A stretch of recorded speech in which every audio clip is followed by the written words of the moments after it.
Hi everyone. তোদের আজকে যে চ্যাপ্টারটা করাবো সেটা হচ্ছে সরল সুদ কষা। বাট সরল সুদ কষার রেফারেন্স কিছু অঙ্ক করানো হবে। এখন অমিতাভ মিত্র বলে একটা বই আছে, তোরা খুব ভালো করে জানিস। সেই অমিতাভ মিত্র বইয়ের থেকে আমি অঙ্কগুলো করাচ্ছি। গত দিনের ক্লাসেতেও করিয়েছিলাম, আজকেও বেশ কিছু অঙ্ক করাতে দিচ্ছি। তো প্রথমে আমি তোদের অঙ্কগুলো দিয়ে দিচ্ছি, তোরা অঙ্কগুলো ভালো করে টুকে নে। যদি অমিতাভ মিত্র থেকে থাকে তাহলে এক্সারসাইজ নাম্বার 1 সরল সুদ কষা, সিম্পল ইন্টারেস্ট। ওকে, তো সেখান থেকে তোরা অঙ্কগুলো দেখে নে, আমি যে অঙ্কগুলো করতে দিচ্ছি। 12, 13, 14, 15 এই অঙ্কগুলো আছে। 12 তার মধ্যে দুটো ভাগ আছে। এই অঙ্কগুলো তোরা ট্রাই করবি, এবং ট্রাই করার জন্য টোটাল মোটামুটি একটা তোরা 1 ঘন্টা মতো সময় রাখতে পারিস সবকটা অঙ্ক প্রপারলি ট্রাই করার জন্য। তারপর তোরা ভিডিওটা পজ করে যাচ্ছিস ডেফিনেটলি। তারপর তোরা ফিরে আমি তোদের প্রতিটা অঙ্ক এক্সপ্লেন করবো। যদি তোরা পেরেও থাকিস, আমার রিকোয়েস্ট রইলো যে প্লিজ একটু অঙ্কগুলো দেখিস, কারণ অঙ্কগুলো দেখার সম্বন্ধে মানে অঙ্কগুলো আমি করে দিয়েছি, তাকে অনেক কিছু কথা বলেছি যেগুলো আমার মনে হয় তোদের শোনাটা একটু প্রয়োজন আছে, পরবর্তী অঙ্কগুলোতে কাজে লাগবে সেই অঙ্ক কথাগুলো। ঠিক আছে, তো ভিডিওটা পজ করে আমি অঙ্কগুলো দিচ্ছি, তোরা টুকে নে অঙ্কগুলো খাতাতে। যদি বই থাকে তাহলে বই থেকে কর, তারপরে তোরা অঙ্কটা মানে ভিডিওটা আবার ফিরবি। ঠিক আছে,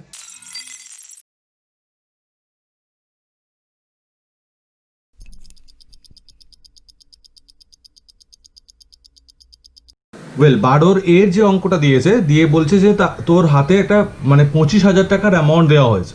এখন 25,000 টাকা দিয়ে বলা হলো তুমি যাও 3টে খাতে টাকা রাখো বা 3জনকে ঋণ দাও। তো সে কি করলেন, ব্যক্তি প্রথমে একজনকে 4,000 টাকা ঋণ দিয়েছেন। তার রেট অফ ইন্টারেস্ট 3.1 বা 3.5% বা 3 হলো 1/2%, 3.5% শতকরা। সময় দেওয়া আছে 1 বছর। মানে কারণ কি করে বুঝলি সময় 1 বছর? তুই যদি অঙ্কটা পড়িস, তুই অঙ্কটাতে দেখবি একদম শেষে গিয়ে মানে লাস্টে গিয়ে এই বার্ষিক সুদ দেওয়া আছে। বার্ষিক বা বছরের শেষে, এন্ড অফ দ্য ইয়ার, এই জাতীয় যখন শব্দ থাকবে ইট মিনস এটা 1 বছরের কথা বলা হচ্ছে। তো সেই হিসেবে আমি প্রথম খাত থেকে কত টাকা ইন্টারেস্ট মানে ড্র করছি সেটা বার করলাম I1 দিয়ে। 4,000, এটা 3.5%, এটা 1, সেই হিসাবে এটা 140 টাকা বেরিয়েছে। Coming to the next loan, second ঋণের ক্ষেত্রে কি দেখ, আসল দেওয়া আছে 12,000 টাকা, 12,000। রেট অফ ইন্টারেস্ট ওয়াজ 4%, সময় দেওয়া আছে 1, সেই হিসাবে I2 বার করেছি 480 টাকা। এখন এই দুটো খাত থেকে টোটাল ইন্টারেস্ট ড্র করছে, মোট সুদ পাচ্ছেন 620 টাকা, 480 প্লাস 140, তো 620 টাকা। নাও বলা হয়েছে যে তাকে টার্গেট দেওয়া হয়েছে যে তুমি বছরের শেষে 3 জায়গা থেকে টোটাল ইন্টারেস্ট হিসাবে মানে সুদ হিসাবে 1250 টাকা নিয়ে ফিরবে। 1250 ইজ দ্যাট টার্গেটেড ইন্টারেস্ট। তো আমাকে এইটা নিয়ে ফিরতে হবে। তাহলে প্রথম দুটো থেকে পেয়ে গেছি 620 টাকা, তাহলে আমাকে টার্গেট ফুলফিল করতে গেলে 3 নাম্বার যে ব্যাংক বা 3 নাম্বার যে লোন, যে 3 নাম্বার ব্যক্তিকে আমি ঋণ দিচ্ছি, তাকে কত টাকা পেতে হবে, তার কাছ থেকে অ্যাজ অ্যান ইন্টারেস্ট কত টাকা আমাকে ড্র করতে হবে। That is 630, 1250 minus 620, that is 630। তাহলে 630 টাকা পেতে হবে, so that I can achieve that targeted interest, যেটা 1250 টাকা।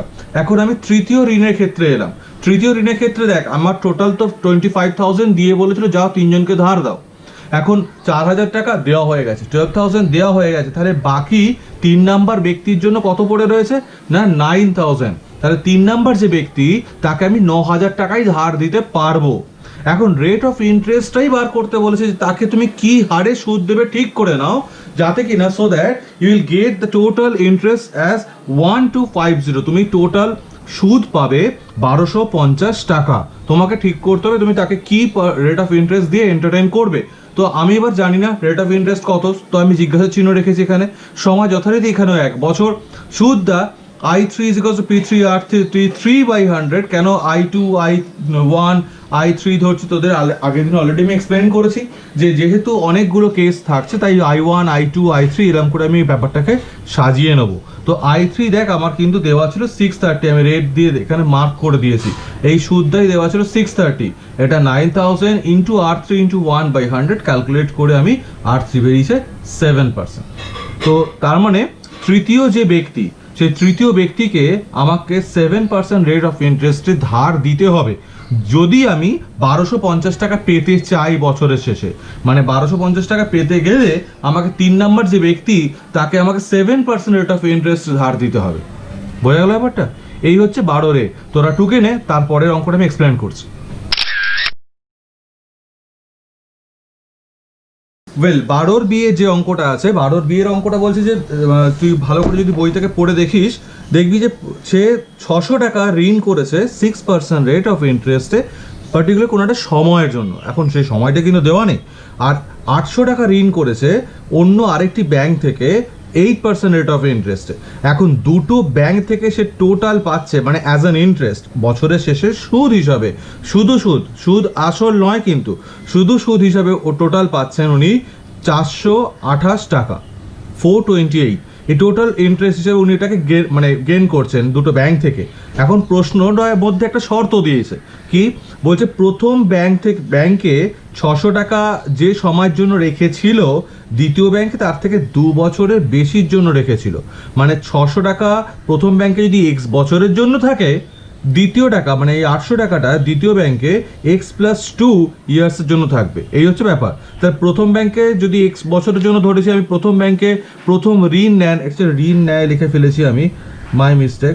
এটা হ্যাঁ, ঋণই তো নিয়েছে। প্রথম ঋণ নেয় এক্স বছরের জন্য, দ্বিতীয় ঋণ নেয় x+2 ইয়ার্সের জন্য, x+2 বছরের জন্য।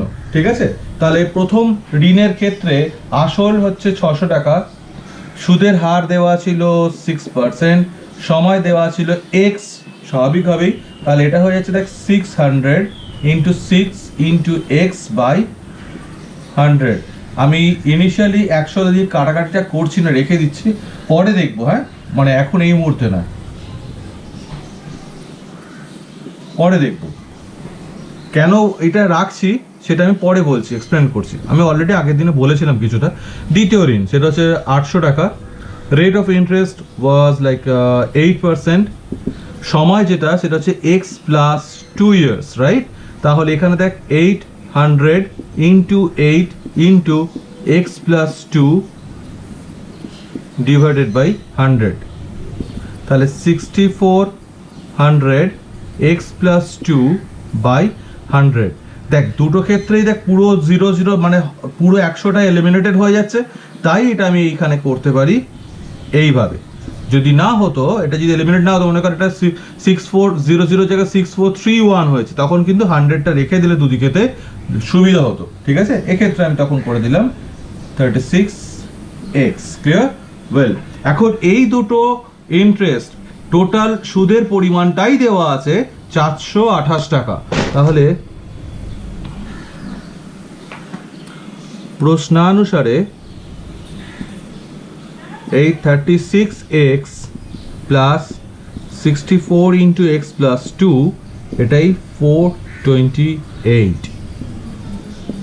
36x প্লাস 64x প্লাস 128 সমান 428। তাহলে 100x সমান 300, so x is equals to 3। সুতরাং প্রথম ঋণ নেন 3 বছরের জন্য, he took the first loan for 3 years, দ্বিতীয় ঋণ নেন 3+2, that is for the 5 years। এই হলো ব্যাপার। আশা করি বুঝতে পারছিস তোরা। টুকে নে, পরের অঙ্ক আসছি।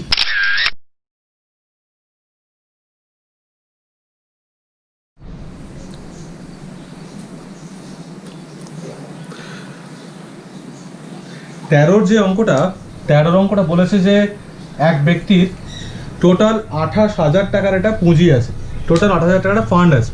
এখন সেই ফান্ডটা সে পোস্ট অফিসে কিছু টাকা জমা রেখে এসছে, ব্যাংকে কিছু টাকা জমা রেখে এসছে। এখন পোস্ট অফিসে আর ব্যাংকে দুটো ক্ষেত্রেরই রেট অফ ইন্টারেস্ট দেওয়া আছে, যথারীতি 9% হ্যান্ড 10%। ঠিক আছে, এবং দুটো টাকাই সে 1 বছরের জন্য রাখছে। রাখার পর ঠিক 1 বছর পর প্রতি বছর দেখতে পাচ্ছে তার পোস্ট অফিস এবং ব্যাংক উভয় থেকে তার টোটাল 2680 টাকা 2680 অ্যাজ অ্যান ইন্টারেস্ট আসছে। এই হচ্ছে গল্প।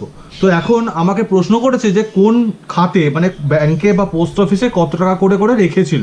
তো তার তো টোটাল আছে 28,000 আমি ধরলাম পোস্ট অফিসে জমা রাখেন। Let he deposited X rupees in the post office and 28,000 minus X rupees in the bank. Okay, এবার প্রথম ঋণের ক্ষেত্রে না করে এখানে লিখছি ব্যাংক পোস্ট অফিসের ক্ষেত্রে ফর দ্য পোস্ট অফিস এটা হচ্ছে এক্স। সুদের হার রেট অফ ইন্টারেস্ট এখানে দেওয়া ছিল 9%, সময় 1 বছর। তাহলে X into 9/100 as I shed.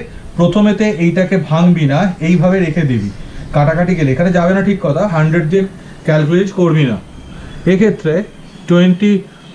দ্বিতীয় ঋণের ক্ষেত্রে নয়, for the bank 28,000 minus x, rate of interest 10%, সময় 1। তাহলে দেখ 28,000 মাইনাস এক্স, ক্যালকুলেশনটা দেখ, হ্যাঁ, 10/100। নাও তুই তোর হয়তো ভাবছিস এই তো 0 এলিমিনেট করে দেবো, একদম না, রেখে দাও, কারণ এখানে 100 আছে, তোমার ক্যালকুলেশন করতে কোথাও সুবিধা হবে। So finally from the post office has gain that interest as 9x/100 and from the bank that 28,000 minus x into 10/100। ঠিক আছে, এটা সে পাচ্ছে 28,000 minus x into 10/100। so the summation of these two interests will be 9x/100 plus this one। আর এই অ্যামাউন্টটাই, কারণ bank এবং post office থেকে 1 বছর পর সে হাতে ব্যাগ নিয়ে বেরোলো, গিয়ে পোস্ট অফিসে বললো, ও দাদা আমি যে টাকাটা রেখেছিলাম তার ইন্টারেস্ট কত হয়েছে গো? তখন বললো 9x/100। ব্যাংকে গেল, গিয়ে জিজ্ঞাসা করলো, দাদা আমার ইন্টারেস্ট কত হয়েছে? তখন বললো এত টাকা হয়েছে। দুটোকে যোগ করলো, ব্যাংকের বাইরে দাঁড়িয়ে এসে কাউন্ট করলো, দেখা গেল তার 2680 হয়েছে, 2680 টাকা হয়েছে। তাহলে summation of this and this will be 2680। তাহলে প্রশ্নানুসারে 9x/100 প্লাস, ক্যালকুলেশন করার স্টাইলটা ভালো করে দেখ একটু, এখানে ইন্টু 10/100 সমান 2680। সি এখান থেকে আমি দেখ 1/100 কমন নিয়ে ওপাশে পাঠিয়ে দিচ্ছি। তা 1/100 কমন নিয়ে অথবা 100 LCM করছি, যেটা খুশি ভাবতে পারিস। আমি তোদের দেখাচ্ছি এইভাবেতে, 9x plus 28,000 into 10 minus 10x সমান এই 100 কমন নিয়ে ওপাশে পাঠিয়ে দিলে 2680, তার গায়ে দুটো জিরো, আমি এটা নিচে লিখছি, হ্যাঁ, সমান 2680, তার গায়ে দুটো জিরো। ক্লিয়ার? এবার এখান থেকে দেখ, এটা হয়ে গেছে মাইনাস এক্স সমান 2,68,000 মাইনাস 2 লাখ, ওইটা কমাতে হবে ছিল 2,80,000। ঠিক আছে, তাহলে বা minus x is equals to minus 12,000। তা মাইনাস মাইনাস এলিমিনেটেড হয়ে যাচ্ছে, সো এক্স সমান 12,000। তাহলে পোস্ট অফিস রেখেছিলেন, so he deposited in post office as 12,000।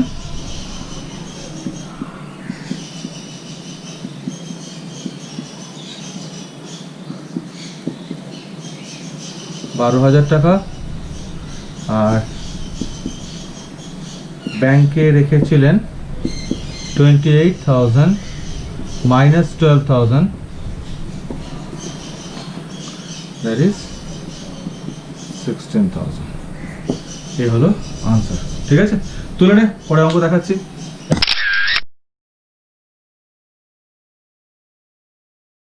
শোন, খুব ভালো করে তোদের এই ব্যাপারটা বুঝতে হবে এই অঙ্কটা করার জন্য, যে ব্যাংক আমাদের টাকাগুলো নিয়ে কি করে। তুই যদি ভাবিস যে ব্যাংক একটা মহৎ কাজ করছে, মানে ব্যাংক, আমার একটা প্রয়োজন আছে, 2 লাখ টাকা প্রয়োজন আছে, ব্যাংকে গেলাম, গিয়ে বললাম যে আমার 2 লাখ টাকা প্রয়োজন আছে, কাইন্ডলি দেবেন, ব্যাংক আমাকে 2 লাখ টাকা দিয়ে দিল, তা না। ব্যাংক কিন্তু কোনো রকম মহৎ কাজ করছে না। ব্যাংক অ্যাকচুয়ালি যেটা করে, যদি এক কথায় বলতে হয়, ব্যাংক একটা বিজনেস, এবং যে বিজনেসে আমাদের বাংলা একটা কথা আছে, প্রবচন রয়েছে একটা, যে মাছের তেলে মাছ ভাজা। তো ব্যাংক অ্যাকচুয়ালি তাই করে। এখন আমি এক্সপ্লেন করি কি করে করে সেটা। মনে কর তুই তোর একটা 2 লাখ টাকা তোর ব্যাংকে জমা রেখেছিস, রাইট? তোকে তুই বললি যে আমি যে 2 লাখ টাকা জমা রাখলাম, আমি এক্সট্রা কি পাবো? তো ব্যাংক বললো আমি তোমাকে 4% রেট অফ ইন্টারেস্ট দিয়ে এন্টারটেইন করছি। তো তুই খুব খুশি, আমি 2 লাখ টাকা রেখেছি, 4% করে রেট অফ ইন্টারেস্ট, মানে সুদ পাবো, মানে এক্সট্রা কিছু টাকা পাবো 4% করে, বলে তুই ব্যাংকে টাকাটা রেখে দিয়ে চলে এলি। এখন ব্যাংক ওই 2 লাখ টাকা নিয়ে তথাকথিত যার প্রয়োজন আছে তাকে টাকাটা ধার দিচ্ছে, লোন দিচ্ছে। এখন তুই যদি একটা খোঁজ নিস যে আমরা যখন টাকাটা রাখি তখন হয়তো ব্যাংক আমাকে 4%, 3% এরকম জাতীয় কিছু রেট অফ ইন্টারেস্ট আমাকে প্রোভাইড করে, বাট যখন লোন কাউকে দিচ্ছে তার থেকে 14% রেট অফ ইন্টারেস্ট মানে গেন করছে। 14%, ভাব একবার। তাহলে তুই মনে কর ব্যাংকে একটা কিছু টাকা রেখেছিস, ঠিক আছে, রেখে তুই 4,000 টাকা পেলি ইন্টারেস্ট হিসাবে, সুদ হিসাবে 4,000 টাকা পেলি। সেই টাকাটাই ব্যাংক অন্য একজন ভদ্রলোককে ধার দিয়ে দিয়েছে, এবং তার কাছ থেকে উনি মানে ব্যাংক আর কি 14,000, 14,000 টাকা পেল। তোর টাকাটাই ওনাকে ধার দিয়ে দিল, তোর টাকাটা এক্স্যাক্টলি ধরে ওকে ধার দিয়ে দিয়েছে, 14,000 পেয়েছে। এখন এই যে 4,000 টাকা তোকে দিতে হচ্ছে ব্যাংকে, মানে ব্যাংক এসে বললো আপনি রেখেছিলেন টাকাটা, এ নিন 4,000 টাকা, পুরো তোকে দিল, তুই খুব খুশি হয়ে বাড়ি চলে এলি। এখন ওই যে ভদ্রলোককে ব্যাংক টাকাটা ধার দিয়েছে তার কাছ থেকে 14,000 নিয়ে এসছে, মাঝের যে 10,000 টাকা এটা হচ্ছে ইন্টারেস্ট, বা এটাই হচ্ছে ব্যাংকের লাভ। ইন্টারেস্ট নয়, এটা হচ্ছে ব্যাংকের মুনাফা, লাভ। তো ব্যাংক একটা কিন্তু ব্যবসা, ঠিক আছে, খুব প্রফিটেবল ব্যবসা ডেফিনেটলি। তো এই ব্যবসাটা চলে এইভাবে। এখন স্বল্পমেয়াদী ঋণ আর দীর্ঘমেয়াদী ঋণ, short term and long term, একটু বোঝাই ব্যাপারটা। আরে ছোট্ট গল্প বলি। মনে কর যে তুই, তোর একটা 1,000 টাকা তোর রয়েছে, কোনো কারণে তুই তোর একটি বন্ধুকে বলি ভাই এই নে 1,000 টাকা তোর কাছে রাখ, আমি পরে এসে নিয়ে যাব। এখন তোর সেই বন্ধুটির সেদিন একটা গিয়ার দেওয়া সাইকেল কেনার প্রয়োজন আছে, এবং সেখানে দেখা গেল তার 1,000 টাকা এক্স্যাক্টলি কম পড়ছে। এবার তুই বল, তুই কি বলেছিলিস এক্স্যাক্টলি টার্মটা? তুই 1,000 টাকা রাখ, আমি তোর কাছ থেকে এসে নিয়ে যাব। না, তুই কিন্তু সময় মেনশন করিসনি। এখন তোর ওই বন্ধুটা, সে কি সাহস পাবে তার যে 1,000 টাকার ঘাটতি হচ্ছে সাইকেলটা কেনার জন্য, তার বাড়িতে 1,000 টাকা তোর টাকাটা রয়েছে, তা সত্ত্বেও সে 1,000 টাকা নিয়ে চলে যাবে? পাবে না, কারণ তুই এনি টাইম তোর ওর কাছে পৌঁছতে পারিস। এখন তুই যদি এই কথাটা বলতিস, ওই কথাটা পরিবর্তে কোন কথাটা বলতিস, মনে কর তুই বললি এনে 1,000 টাকা, আমি 2 বছর পরে তোর কাছে আসবো, তাহলে তোর ওই বন্ধুটা সেদিনের জন্য তৎকালীন বিপদ বা তৎকালীন প্রয়োজনটা মেটানোর জন্য তোর ওই 1,000 টাকা কিন্তু খুব মানে স্বাভাবিকভাবেই ব্যবহার করে নিতে পারতো, বিকজ ও জানতো যে আমার হাতে একটা লম্বা 2 বছর রয়েছে আমার 1,000 টাকা জড়ো করে ফেলার জন্য, বিকজ ও তো 2 বছরের আগে ফিরছে না। এক্স্যাক্টলি ব্যাংক এই কাজটাই করে, তোকে প্রলোভন দেয়। মানে আমাদের কাছে ব্যাপারটা প্রফিটেবল। আমি যদি ফিক্স ডিপোজিট কথাটা তোরা হয়তো বাড়িতে শুনে থাকবি, মানে এফডি, এফডি ওয়ার্ডটা শুনে থাকবি। ব্যাপারটা কি বলতো, আমি যদি ব্যাংকে মনে কর 1,00,000 টাকা রাখলাম, ঠিক আছে, ব্যাংক আমাকে 3.5% বা 4% রেট অফ ইন্টারেস্ট প্রোভাইড করছে। এখন ব্যাংক বলছে তুমি 1,00,000 টাকা রাখো, তুমি 2 বছর আগে এখানে ফিরো না, মানে তুমি 1,00,000 টাকা ফিক্স ডিপোজিট করে দাও, এফডি করে দাও, ঠিক আছে। তার মানে এফডি করার একটা terms and norms and conditions রয়েছে। কিরকম? আমি 2 বছরের আগে ব্যাংকে ফেরত যেতে পারবো না আমি টাকাটা তোলার জন্য। অ্যাকচুয়ালি কথাটা তা নয়, আমি যেতে পারবো, বাট তাতে আমার ক্ষতি হবে, আমি ওই ইন্টারেস্ট তো পাবোই না, উল্টে হয়তো কিছু টাকা অ্যাজ আ ফাইন কেটে নিতেও পারে। তাহলে ব্যাংক বললো তুমি সহজে 2 বছরের আগে টাকাটা ফেরত নিতে আসতে পারো না। তো খুব স্বাভাবিক, আমি তো আমার লাভটাই দেখবো, তো আমি 2 বছর আগে কেন যাবো যদি আমার একান্ত প্রয়োজন না হয়। তো আমি 2 বছর ধরে টাকাটা রেখে চুপচাপ বসে রয়েছি।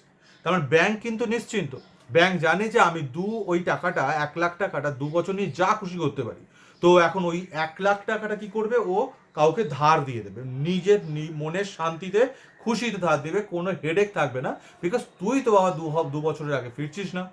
তো সুতরাং ব্যাংক এই জন্য বলবে যে তুমি যদি 2 বছরের জন্য ফিক্সড ডিপোজিট করো, এফডি করে দাও, তাহলে তোমাকে আগে আমি 4% দিচ্ছিলাম, এখন আমি তোমাকে 6% দেবো। এখন তুই কি ভাববি, আমি আগে 4% রেট অফ ইন্টারেস্ট পেতাম, আমি এখন 6% রেট অফ ইন্টারেস্ট পাবো। আমি আগে এই টাকাটা সুদ পেতাম, আমি একটু বেশি টাকা সুদ পাবো। তাহলে why not for the 2 years? তো আমি কি করবো, 2 বছরের জন্য টাকাটা ফিক্সড ডিপোজিট করে দেবো। এই হলো গল্প। এই হলো গল্প। যখন তুই লং টার্মে যাবি, bank will entertain you by the higher rate of interest. যখন তুই লং টার্মে টাকা ডিপোজিট করতে যাচ্ছিস, এখন মনে কর তুই ওই 1 লাখ টাকায়, ওই টাকাটা তুই ধর কোথাও একটা লোন করতে গেছিস। এখন 1 লাখ টাকা না, তুই একটা পরিমাণ টাকা তুই লোন করেছিস, লোন করে তুই বললি যে আমি 2 বছরের মধ্যে টাকা ফেরত দিয়ে দেবো। তো ব্যাংক বললো তাহলে ঠিক আছে, আমাকে তুমি এই রেট অফ ইন্টারেস্ট দাও। মনে কর 14% কিছু একটা রেট অফ ইন্টারেস্ট হয়েছে। তো তুই ক্যালকুলেট করে দেখলি যে তোর পার মান্থ ইনস্টলমেন্টটা, প্রত্যেক মাসে যে কিস্তিটা ইনস্টলমেন্ট, সেটা মনে কর তোর 25,000। এখন তুই ভাবলি যে 25,000 টাকা বেশ চাপ হয়ে যাচ্ছে প্রত্যেক মাসে। তো আমি এক কাজ করি, ব্যাংকে জিজ্ঞাসা করলি আচ্ছা এটা একটু 15-র মধ্যে রাখা যায় না ইন্টারেস্টটা? বললো হ্যাঁ, আপনি তো 2 বছরের জন্য নিচ্ছেন। তখন ব্যাংক বললো, তুই বলি যে হ্যাঁ আমি 2 বছর পরে সব টাকা ফেরত দিয়ে দেবো। বললো আপনি একটা কাজ করুন না, আপনি 10 বছরের টার্মে নিয়ে নিন, মানে 10 বছর ধরে আপনি এই ঋণটা পরিশোধ করুন। তখন তুই বললি তাতে কি হবে? তখন ব্যাংক বললো তাহলে আমি আপনাকে একটা অন্য স্কিমে রাখবো, যেখানে রেট অফ ইন্টারেস্টটা 14% নয় বাট 9%। নাও তুই ভাবলি যে বাহ বেশ ভালো ব্যাপারটা, 14% রেট অফ ইন্টারেস্ট, এখানে 9%। তো তুই জিজ্ঞেস করলি তাহলে আমাকে পার মান্থ কত টাকা মোটামুটি ইনস্টলমেন্ট হচ্ছে? তুই তো উনি হিসাব করে বললেন যে আপনার হয়তো 14,900 টাকার মতো হচ্ছে, 14,900 এর মতো হচ্ছে। অ্যান্ড তুই ফিল করলি বাহ বেশ ঠিক আছে, রিজনেবল একটা ইনস্টলমেন্ট পার মান্থ দিতে আমার খুব একটা গায়ে লাগবে না। আমরা মধ্যবিত্তরা স্বাভাবিকভাবে এইভাবে ক্যালকুলেট করি, but the thing is not like that. Bank কিন্তু আমার উপকার কিছু করছে না। ব্যাংক কি করছে? ব্যাংক তার বিজনেসটা করলো। কিরকম ভাবে করলো খেয়াল কর, যখন লং টার্মে লোনটা গেলি তুই, মানে ফর দ্য লং 10 ইয়ার্স, তখন তোকে দিল 9% রেট অফ ইন্টারেস্ট, কম।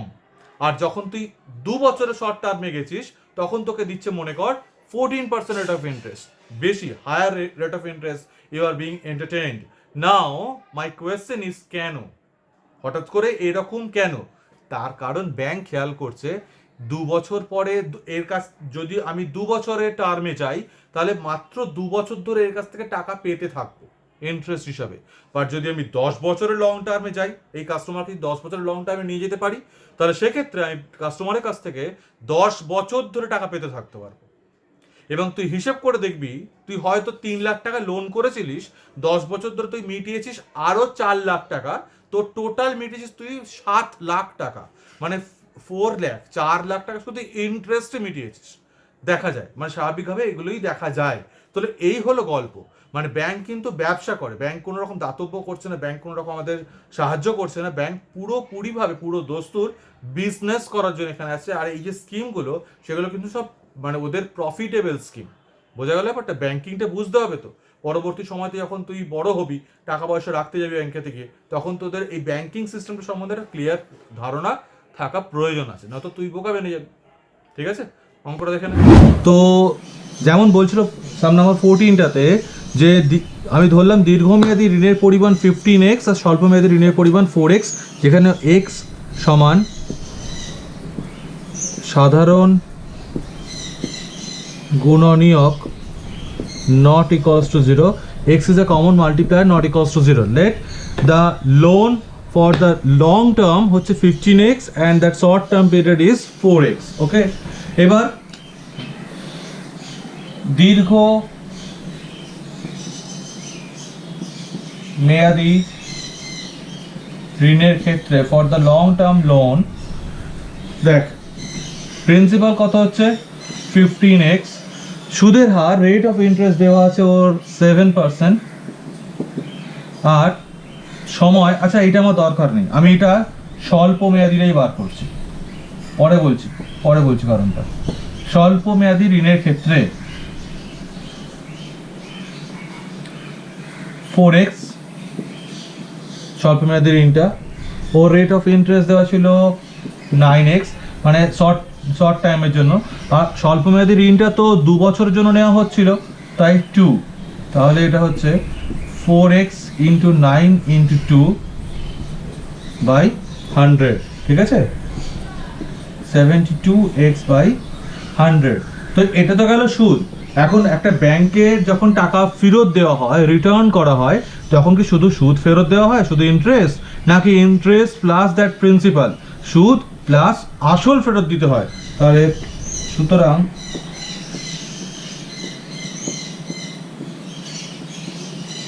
সুদ আসল 4x plus that 72x by 100 সমান 472x by 100। এইটা হলো আমার টোটাল অ্যামাউন্টটা, সুদ আসল। ওকে, সুদ আসল।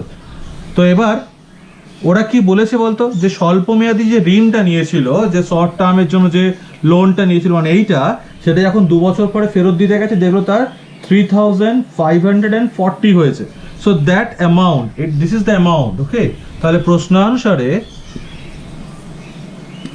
472x by 100 এটা হয়ে গেছে আমার 3540। তাহলে x is equals to 350 in that is 750। তাহলে x হচ্ছে 750। নাও x আমাকে প্রশ্নটা না, প্রশ্ন আমার কি করেছে, 1 নাম্বার প্রশ্ন করেছে যে কোন ঋণের পরিমাণ কত। তাহলে সে x পেয়ে গেছি 750। তাহলে দীর্ঘমেয়াদী ঋণ কত, 15x ইন্টু 750, 15 ইন্টু 750, তাই তো। সুতরাং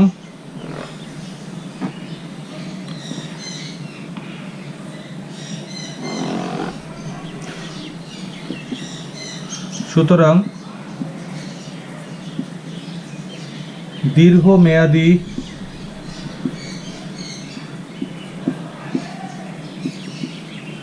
ঋণের পরিমাণ, the loan in the long term 15x, তাহলে 15 into 750 11,250। এটা গেল দীর্ঘমেয়াদী। এরকম করে স্বল্পমেয়াদীটা 4x ওটা দিয়ে মাল্টিপ্লাই করলেই আমি পেয়ে যাচ্ছি, তাই না।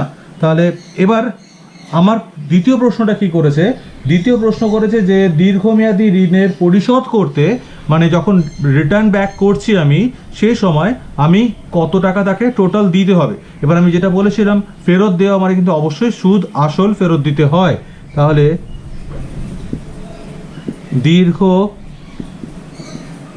মেয়াদী ঋণের ক্ষেত্রে for the long term loan আসল P2 11250, সুদের হার R2 হচ্ছে 7%, সময় লং টার্মটা কিন্তু 10 ইয়ার্সের, মনে পড়ছে 10 ইয়ার্সের, তাই 10 বছর। তাহলে সুদ বা ইন্টারেস্ট হচ্ছে P2 R2 T2 by 100, that is 11,250 into 7 into 10 by 100, 7875। now that is not the answer because এটা আমাকে শুধু ইন্টারেস্টটা বেরিয়েছে। আমাকে ঋণ পরিশোধ করতে গেলে কি করতে হয়, সুদ আসল করতে হয়। সুতরাং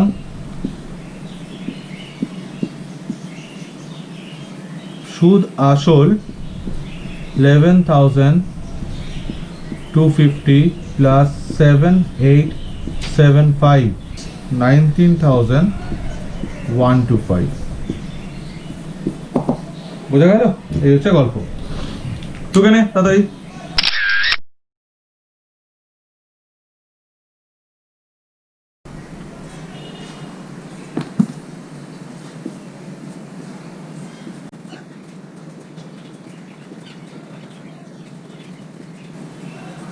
না এখন তোরা ভাবছিস যে এটা কি হলো, অঙ্ক ক্লাস খুলেছিলাম, অঙ্কন ক্লাস স্যার কেন করাচ্ছেন, এসব ভাবছিস তো। এটা হচ্ছে সাম নাম্বার 15। এখন একজন ব্যক্তি, একজন প্রমোটার, সে কি করে, বাড়ি তৈরি করে, বুঝতে পেরেছিস, খুব স্বাভাবিক, তোরা জানিস, নতুন করে বলার কিছু নেই, প্রমোটার যে বাড়ি তৈরি করেন। তো উনি কি করেছেন, উনি এখন কোনো একটা ব্যাংক থেকে 3,60,000 টাকা লোন করেছেন, 3,60,000 টাকা লোন করেছেন, ঠিক আছে। লোন করে উনি 8টা বাড়ি তৈরি করেছেন। এবার তোদের কাছে ক্লিয়ার হলো যে আমি কেন হঠাৎ করে কুঁড়ে ঘর রেখেছি। 3,60,000 টাকায় 8টা বাড়ি, কি বাড়ি, মানে সেটা তার মেটেরিয়ালটা কি আমার জানতে খুব ইচ্ছা করছে। সেই কারণে আমি কুঁড়ে ঘরই এঁকেছি, যে খুব জোর হয়তো আমাদের এরকম কাঁচা বাড়ি তৈরি হওয়া সম্ভব 3,60,000 টাকা দিয়ে 8টা, কারণ পাকা বাড়ি তৈরি করতে গেলে ডেফিনেটলি সেই টাকা যথেষ্ট নয়। যাই হোক, মজা করলাম। তো 3,60,000 টাকা দিয়ে আটটা এখন বাড়ি তৈরি করেছেন। 2 বছর ধরে বাড়ি তৈরি হয়েছে, 2 বছর ধরে বাড়িতে এখন তৈরি হয়েছে, ব্যাংকের ইন্টারেস্টও বাড়ছে, রাইট? তো ব্যাংকের ইন্টারেস্টে বেড়েছে 11% রেট অফ ইন্টারেস্ট নিয়ে। এখন 2 বছর পর এই 3,60,000 টাকাটার 2 বছর একটা সুদ হয়েছে। আমি কথা আচ্ছা ঠিক আছে, এখানে ক্যালকুলেটই করি 1 বাই 1, দেখতে থাক। তাহলে আসল পিটা 3,60,000 টাকা, রেট অফ ইন্টারেস্ট এখানে 11%, সময় হচ্ছে 2 বছর, তাহলে P R T by 100। So 3,60,000 into 11 into 2 by 100। আমি ক্যালকুলেটর ব্যবহার করছি। প্রত্যেকবার বলি তোমরা কিন্তু একদমই অভ্যেসটা করবে না, কারণ আমি এখন সময় বাঁচানোর জন্য এই কাজটা করছি। তোমরা কিন্তু ভুলেও এই কাজটা করো না। সেটা হয়েছে 79,200। এটা হয়েছে আমার সুদ বা ইন্টারেস্ট। এখন 2 বছর পর যদি সে মনে করে ব্যাংকের সব টাকা ফেরত দিয়ে দেবে, তাহলে সুদ আসল কত? ক্যালকুলেটর যদি তোমার ব্যবহার করা অভ্যেস করে ফেলো একবার, পরীক্ষার হলে যখন বড় ক্যালকুলেশন করবে, তোমাদের না তো থাকবে কনফিডেন্স, আর না তোমাদের একাগ্রতা, এবং তোমরা আখেরে যেটা ঘটবে সেটা হচ্ছে ভুল করবে। সুতরাং ক্যালকুলেটরটা প্লিজ ব্যবহার করিস না, এটা তোদের সবাইকে আমার রিকোয়েস্ট রইল। তো আমাকে ফেরত দিতে হবে 4,00,000, অলমোস্ট 40,000 টাকা আর কি। আমি 4,39,200 টাকা, 4,39,200 এটা আমাকে ফেরত দিতে হবে। এবার ফেরত সে কি করে দেবে? সে ফেরত তাকে তো দিতে হবে, তো ফেরত কোথা থেকে দেবে? সে কি করছে, এই যে 8টা বাড়ি বানিয়েছে, সেই 8টা বাড়ি সবকটা বিক্রি করে দিয়েছে, সোল্ড, সবকটা গায়ে সোল্ড বলে স্টিকার লাগিয়ে চলে এসছে। তাহলে 8টা বাড়ি বিক্রি হয়ে গেছে। এখন প্রতিটা বাড়ি, 8টা বাড়ি, প্রতিটা বাড়ি সে 56,000 করে রেখেছিল দাম। তো 56,000 করে যদি এক একটা বাড়ি সে বিক্রি করে, তাহলে সে টোটাল কত পায় ক্যালকুলেট করা যাক। 8টি ফ্ল্যাট তো বলা যায় না, বাড়ি থেকে মোট প্রাপ্ত অর্থ, the total amount of the total selling price, the total selling price of 8 number of that buildings or house, যেটা লেখা আছে দেখ, 56,000 into 4,48,000। 8টা বাড়ি বিক্রি করে সে এই টাকাটা পেয়েছে। এখন এই যে টাকাটা পেয়েছে 2 বছর পর 8টা বাড়ি বিক্রি করে, 2 বছর ধরে বাড়িটা বানিয়েছিল, এবং তারপরে ঠিক 2 বছরের মাথাতে গিয়ে সে ব্যাংকে সব টাকা ফেরত দিয়ে আসে। যে টাকাটা ব্যাংক থেকে ধার করেছিল সুদ আসল অ্যামাউন্ট হিসাবে, সে 4,39,200 ফেরত দিয়ে আসে। সুতরাং এবার তাহলে বাকি টাকাটা তার পকেটে থাকছে তো, হ্যাঁ কি না? প্রশ্নটা কি করেছে দেখতো, ফান্ডে। সুতরাং ফান্ডে অবশিষ্ট টাকা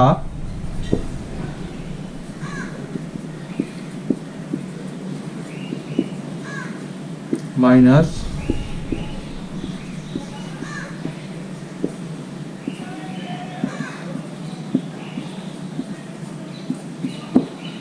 8,800 টাকা। তাহলে 2 বছর ধরে পরিশ্রম করেছে, 8,800 টাকা ইনকাম করেছে। এই হলো গল্প, তুলে নে।